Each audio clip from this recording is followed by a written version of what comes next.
ВМРО ДПМНЕ не знае што прави и каде тера. За БД директор на затворот Идризово избран бивши затвореник кој казната ја служил во истиот затвор.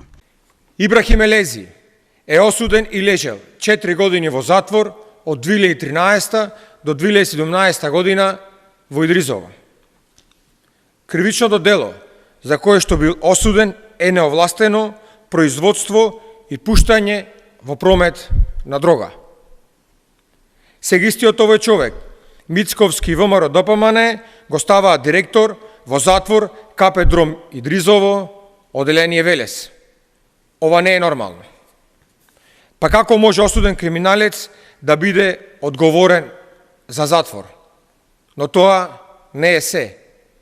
Емил Јаневски со кривична пријава за несовесно работење со одлука на Мицковски е именуван за ВД директор на затвор во Прилеп.